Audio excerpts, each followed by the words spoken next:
Familia del Misterio, ¿cómo están? Nuevamente aquí en una emisión más de su programa Estás Viendo y No Ves. El día de hoy, programita especial, tema halloweenesco, halloweenoso. Y hoy vamos a empezar con un temita que les voy a dar acerca de pactos con el diablo, amigos. Ájale. ¿El chamoy? Gente famosa que por querer tener más fama ha hecho algunos pactos con el innombrable. Con el chamuscado. Con el chamuscado. O sea, vamos a hablar del chaparrito y cómo su equipo lo metieron en la Mundial de Clubes, chingo. No. ¿De por qué el Inter de Miami está en el Mundial de Clubes? No. ¿O de qué pactos vamos a hablar, chingo? Vamos a hablar de personalidades más antañas, Okay. Pero, o sea, no deja de ser personalidad, ¿no? Ese compadre. Entonces, vamos a hablar entonces de cómo alguien metió una mano en un mundial y no pasó nada y le terminó ganando la copa, chingo, no. Porque es más antaño. Y del mismo país, ¿no? Del mismo lado, mismo. Sin agraviar, sin agraviar. Sí, bueno. Bueno, pues vámonos a la intro, amigos, y regresamos para hablar de este tema de pactos con el diablo.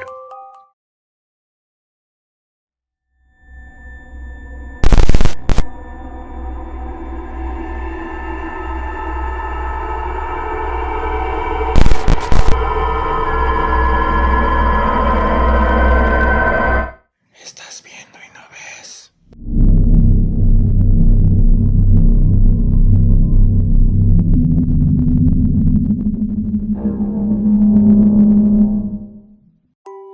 Pues voy a empezar, amigos, con pactos con el diablo de gente, pues gente de antes, para no meternos en ¿Qué tan antes? Pues estamos hablando por ahí del 1600, 1800, pues sí. Gente famosa de todas maneras, pero pues para no tener broncas, ¿no? El día de hoy ya sabes que ahora, pues el caso Diddy Kong se pone loco y ya hay muchos casillos así por ahí. Pues, Yo prefiero Uber, pero a veces he usado Didi, ¿eh? Ándale, anda. Sí, ¿no? Ese está muy bueno, man. Bien, todos. Pues vamos a empezar con el primero, que voy a hablar, es con alguien, un militar o bueno, un soldado. Uh-huh. Voy a empezar con el año de 1400, 1430 por ahí. Voy a hablar de un señor llamado Gilles de Rais. No sé si así se pronuncia, okay. Es francés. Gilles, con doble L, de Rais. Como raíz, okay. Pero con S. Uh-huh. Gilles de Rais. Este señor pues nació en 1404, era un militar y un noble francés, este señor. Y pues ya a avanzada edad, este chaval luchó junto a Juana de Arco, okay. En esta liberación de Orleans. Incluso también este militar trató de salvarla a Juana de Arco de los ingleses que la acusaron de brujería. Pero, pues, ¿qué pasó? ¿Qué pasó? Si no se me está sí, para que te das más acá, más tétricón. Más vampiros que ching. Voy a empezar a aventar rayos ahorita rojos. Ok, pues este cuate, ¿qué le pasó? Bueno, vamos a primero hablar desde chaval, que hizo él, y voy a dar unas notas rapidonas de este mano. Pues este jovenazo, a los 15 años de edad, vámonos más antes todavía, cuando era niño, este cuate tuvo un trauma desde niño, porque a los 11 años acompañaba a su papá a cazar. Y entonces, a los 11 años, en una de estas cacerías, a su papá lo agarró un jabalí en plena casa, se lo atoró el jabalí a su papá y pues lo abrió y le sacó todo el relleno. Uh-huh, y okay. El pequeñito Gilles, que tenía 11 añitos, pues lo vio todo y pues quedó aterrorizado. Entonces la mamá lo mandó a vivir con el abuelo. Y el abuelo pues era un señor que dicen bastante sádico y bastante cruel. Ese señor de nombre Juan de Craón.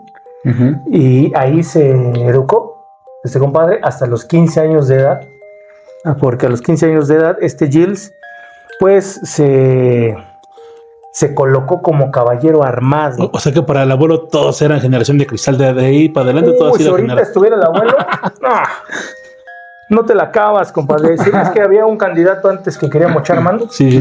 Yo creo que por ahí viene. Entonces, bueno, este cuate a los 15 años se titula o se mete como caballero armado francés, y en una de las prácticas, pues este chaval ya tenía la educación del abuelo, que era bastante estricto, rígido y cruel y sádico, dicen. Entonces, en estas prácticas, que eran prácticas de esgrima, pues el Gilles o Giles, no sé cómo decirle, se ponía muy loco y en una práctica mató a su contrincante, a su practicante. Entonces de ahí pues lo tomaban como a Gilles, que era una persona muy agresiva, era muy rudo y pues muy violento. Entonces que se crió con el abuelo, ¿no? Se crió ahí con el abuelo. Entonces ya después fue un gran militar, con esa agresividad, esa fiereza que tenía, y luchó junto a Juana de Arco por la liberación de Orleans. Incluso cuando atraparon a Juana de Arco, él fue de los pocos que intentaron salvarla de los ingleses que habían acusado a esta mujer de brujería.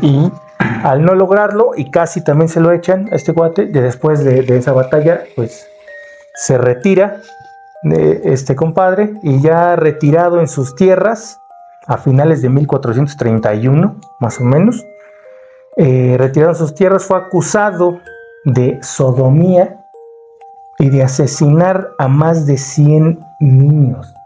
Ok. Este compadre. Estos 100 niños eran pues hijos de campesinos que trabajaban para él en sus tierras.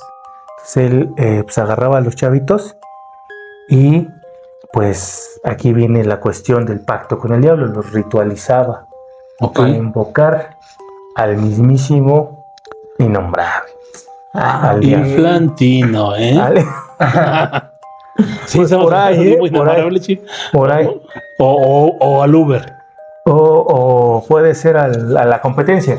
La competencia del Uber, el Inflantino, o ya ves que por ahí en Cataluña, de los que tres también, ¿no? Pero bueno, ¿qué sucedió con este cuate? Bueno, no solo la acusación más grave que tenía no era de asesinar a los niños, sino de ritualizarlos. Entonces lo acusaron, la pena más fuerte era acusar a alguien por herejía. Entonces lo acusaron a Gilles de Rais como un hereje. Entonces este cuate, pues retirado en la Bretaña francesa, ¿cómo empezó a atrapar a estas víctimas? Bueno, cuando llegó ahí a retirarse, pues me imagino que estaba aburrido, no había partidos de fucho ni nada, y entonces empieza a gustarle la brujería. Como que traía ganas de amañar un mundial, pero como todavía no existía. Pues a lo mejor de ahí viene eso, ¿eh? ¿No? De Reis. Traía ganas de amañar un mundial, pero como no existía el mundial, Inflantino de Reis puede ser. Pues voy a empezar a ritualizar morritos. Así es. Cuando llega ahí le empieza a gustar la magia, empieza a juntarse con amigos magos, empieza a ir a grupos y a reuniones de magos. Pero magos ocultistas. Magos ocultistas, magos alquimistas incluso. Llega a juntarse a reuniones de alquimia y pues se empieza a interesar demasiado, y tenía como un castillo este cuate. Entonces en su castillo empieza a invitar a esos magos y a esos alquimistas. Obviamente todos lo conocían y lo tomaban como un héroe de guerra y militar. Entonces pues se le acercaban y le enseñaban, ¿no?, truquillos por ahí de magia y de alquimia. Pues este cuate le empezó a gustar muchísimo, y en su corte personal, empezó a hacer reuniones para su corte de puros brujos, de magos y después de nigromantes. ¿Sí saben qué es la nigromancia? Sí. ¿Saben qué es la nigromancia? Para los que no sepan, pues es gente que se dedica a hacer cosas con los ya desvividos, ¿no? Hacer contacto con los desvividos, a hablar con ellos, a canalizarlos, a controlar incluso. Incluso desvividos. Y hay quienes se atrevían incluso a tratar de revivirlos. A los desvividos. Entonces, ya en su corte tiene magos ocultistas y nigromantes. Este cuate, un día, ya que están todos reunidos y ya bien pesados, y cada quien ya es de la corte de ahí, entonces están bien protegidos también, un día hacen un ritual, estos magos alquimistas y nigromantes, con Gilles de Rais, él era el jefazo, Gilles de Reyes, Ujú. y en ese ritual invocan al diablo. Se cree que el mismísimo, mira nomás, Dijiste diablo. Mejor di chamoy, chingón. De Si no, chamoy. sí. Ah. Mejor Sí. di chamoy para que no. ¡ah, cabrón! No, dije chamoy y se prendió más, ¿no? Sí, dice que mejor por su nombre, chingón. Bueno, lo invocan y y el mismo Chamuy les pide a cambio Ujú. de mayor conocimiento y del dominio de las artes de la nigromancia, les pide pues a cambio chamacos y niños de entre 8 años y 14 años de edad. Entonces, ya como una cuestión personal de Gilles de Reyes, aprovechando que tenía mucha gente trabajando en sus tierras, este cuate pues empieza a hacer una selección de chavitos de entre 8 y 14 años y él solamente escoge a los más bonitos, no específicamente niñas, O sea, sino también físicamente bellos, que fueran bellos y atractivos, que a él le gustaran, porque pues no solamente los iba a ritualizar, sino a las niñas primero, entre 8 y 14 años, pues Lo que no se puede decir, ¿no? les, Lo indecible. ya saben, ajá, y después, pues a los niños también, o sea, Ok. varones. Después de estos actos, Ujú. seleccionaban algunos para ritualizarlos a la invocación del innombrable y pues les daba más conocimiento sobre nigromancia, alquimia y magia, ¿no? De ese tiempo. Entonces los llegan a acusar después de 7 años de hacer estas prácticas con niños y niñas, Ujú. hacer estas prácticas y van a investigarlo a su castillo. Obviamente pues siempre negaba todo, ¿no?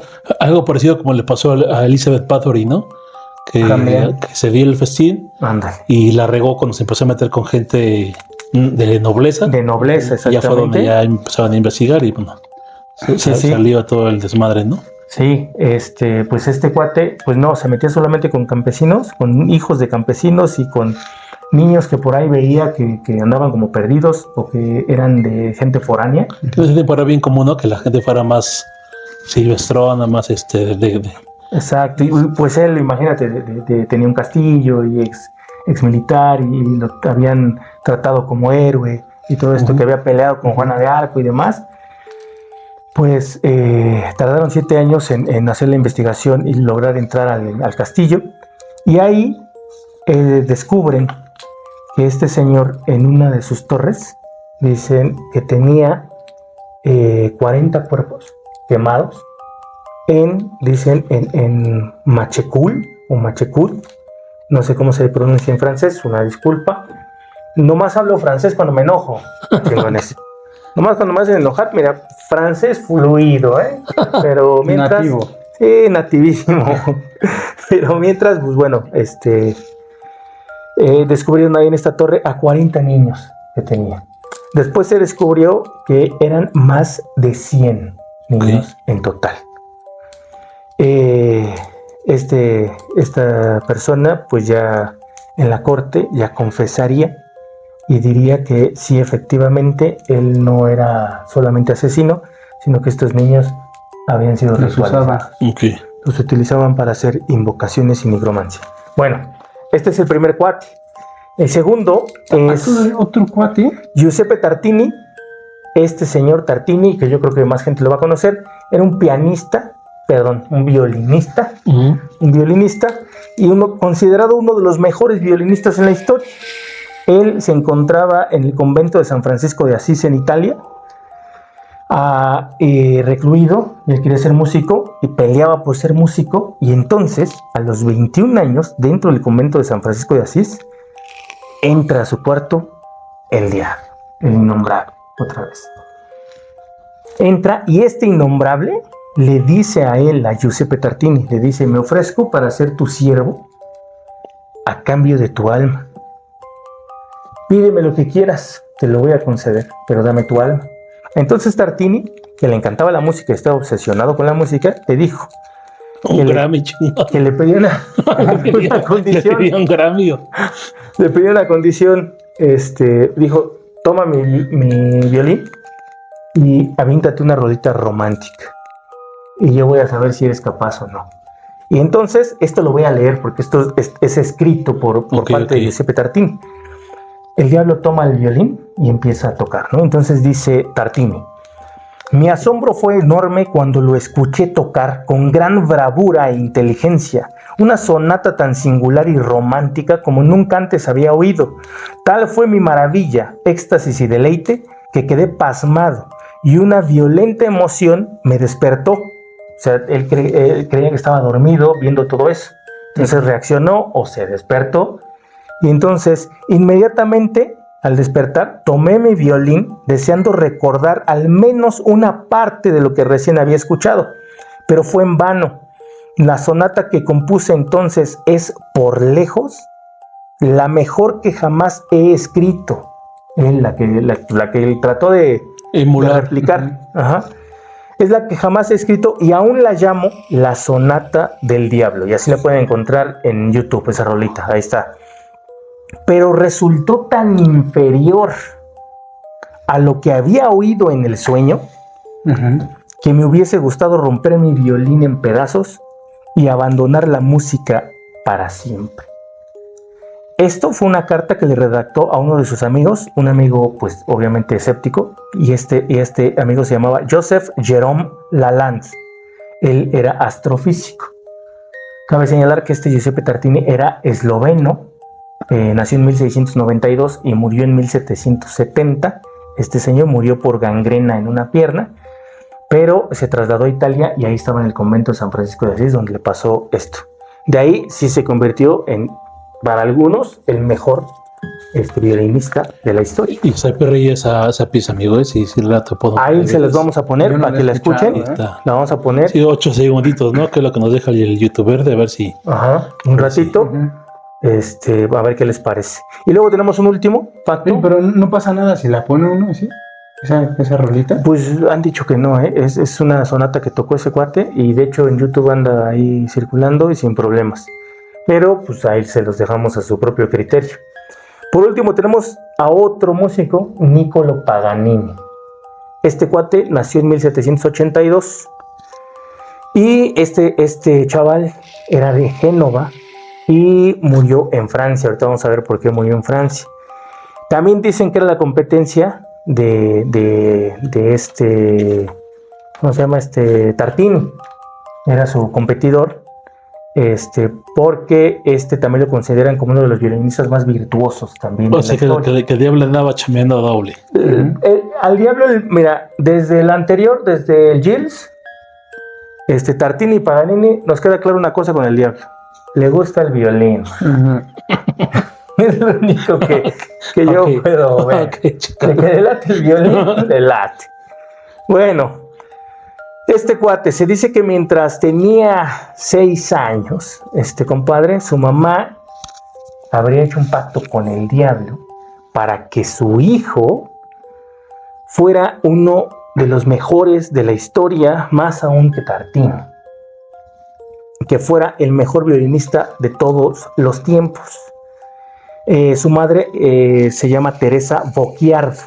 Bueno, el diablo se le aparecería a Teresa en sueños también para asegurarle que su chavo pues iba a ser un fastuoso, el nuevo Tartini, violinista brutal.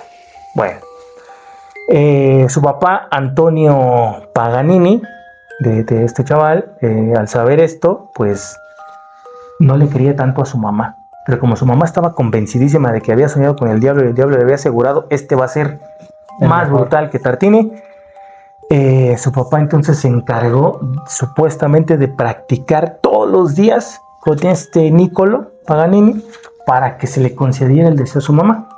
La cuestión es que este chaval empezó a tocar con una destreza increíble y pues rápidamente empezó a subir peldaños, empezó a llamar la atención de mucha gente y entonces pues este cuate lo empezaron a contratar y empezó a tener, pues, ¿cómo se dice? Conciertos, ¿no? Ok. Este compás. Bueno, con el paso del tiempo, pues muchos críticos de música de la época mencionaron que este Paganini tenía una habilidad casi sobrenatural. ¿Por qué? Porque su violín en muchas ocasiones parecía que no era nada más un violín. A veces el sonido del violín hacía que pareciera como una flauta, limpio el sonido como de una flauta, o a veces parecía que eran como cánticos de canarios. Ok. Entonces decían que este cuate pues tenía una destreza increíble y que manejaba el violín como nadie más, ¿no?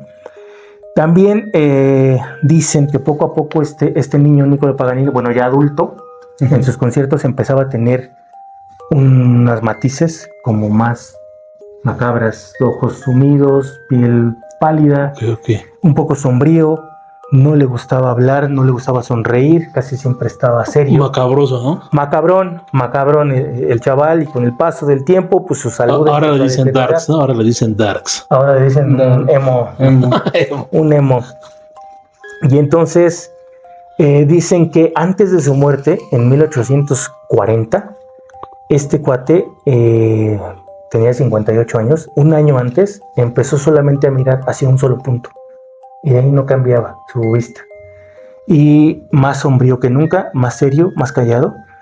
Y por ahí dicen que a donde fijaba ese punto, movía los labios, como si estuviera susurrando o hablando con alguien. Al parecer, pues, el pacto que había hecho la señora era que pues le iba a entregar el alma de su hijo cuando el diablo dispusiera, pero siempre y cuando él ya hubiera sido uno de los mejores músicos de todos los tiempos. Entonces él ya se había consagrado como uno de los mejores violinistas de todos los tiempos y fue el momento de pagar, ¿no?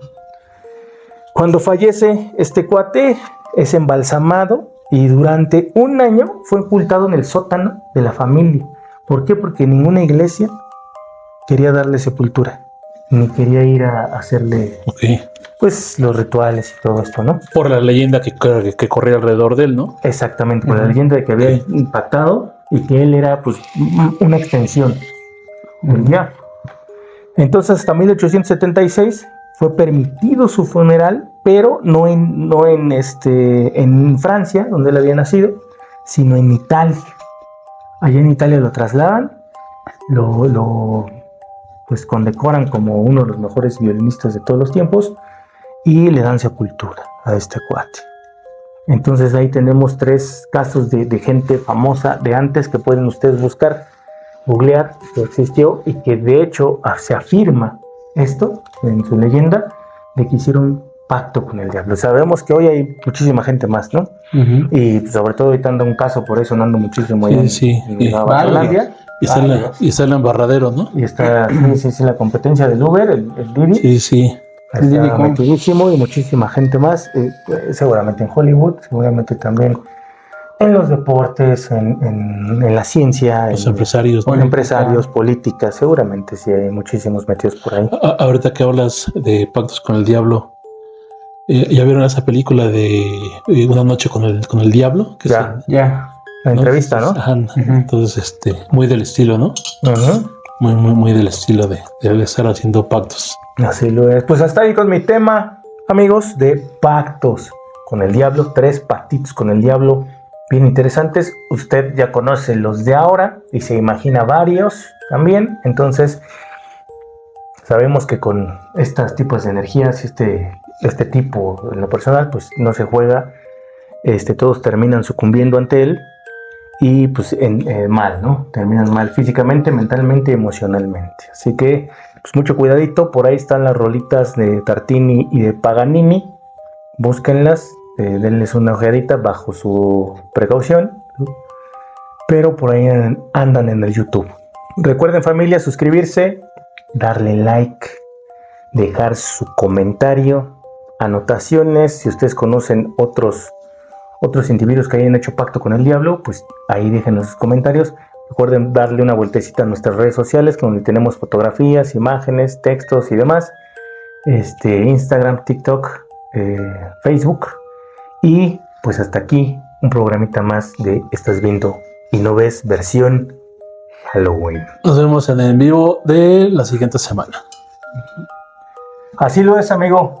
Un en vivito, no se lo pueden perder. Jueves 31 de octubre, 8 de la noche. Vamos a estar contando nosotros historias personales que nos han sucedido, de terror y cosillas paranormales.